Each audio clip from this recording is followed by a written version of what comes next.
Wow, who was that? Denny Hamlin out of shape. Here's the big one. A number of drivers involved as they come down toward turn one. Hold your brake. Oh, wow, that was a ton. This is big. Man, was that Ambrose? Somebody hit a ton up there. That was big. Biffle got hit a little bit and got sent back across the racetrack into the 11 car, I think is what we'll see. Trevor Bayne, one of the drivers involved. And the second wreck of the night for him. Window net going He's got down. caught in 2 of them. That's a sign to safety workers that he is okay. Joey Logano, Clint Boyer, among those involved. And there's the Boyer car. We said earlier, when this thing gets down to this stage, it's all take and no give, and that's what happens when you get to that place. Everybody's just trying to did not realize that the 18 car was in it. What a great night that Kyle Busch has had until this point. And he was the wild card leader coming into this race, was Kyle Busch. Watch the 16, yeah. Yes. And Hamlin just gets a big run. Got tapped. Did he get tapped by the 5? It was close. It's hard to say from that angle. It almost looks like he gets the 9. Look at the 9 car go back up the racetrack. Oh. Yeah, David Gilliland, Dave Blaney, Martin Truex Jr. Saw Hamlin was involved. The damage for Kyle Busch, Juan Pablo Montoya. And that's one thing, too, when these cars don't change direction very good. I think he went to turn to the left. It almost looked like Biffle maybe went down a little bit. But regardless, when you turn these cars as hard like that to avoid something, it's hard to keep them straight. Yeah, it almost looked like I couldn't tell where the 5 car was. But it's like Denny came down across the hood. And the 11 and the 18 really looked like they got together more so than the 5 car involved. That 9 car took a tough hit. Yeah. And all these guys had no place to go because they're going. Some cars are going up the racetrack wrecking, some cars are coming down. Look at Denny right there.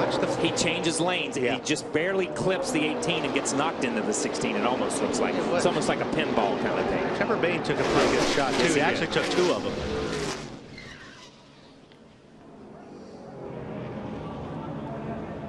Casey Mears, another name that was involved that I don't think we've mentioned yet. You know, it almost looked like the 11 had such a run on the 16. He came up on him so fast, he went to turn left.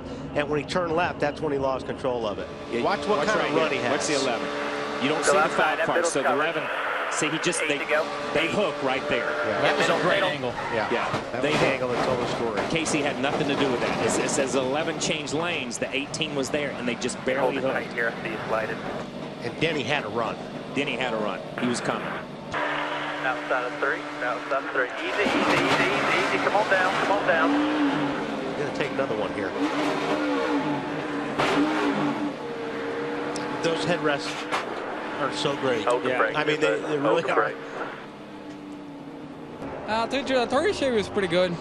I felt the first had a lot of motor, so I had 2 guys had the 21 line pushing me, so we're making pretty good ground there. And to tell you the truth, what happened, I don't know. Somebody wrecked in front of us. I lifted, I got spun into the fence, and then I got hit everywhere. You know what I mean? It's Daytona.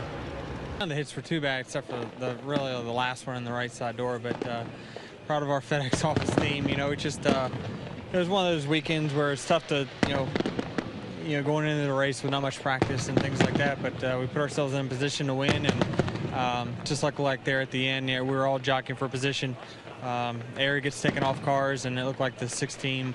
I think he came down and got the right front fender, and I was already loose anyway. So it, after that, it's just you're just a ping pong ball after that point. But I got to thank my whole team for sticking by us this weekend, and I'm going to go loud and try to win that one.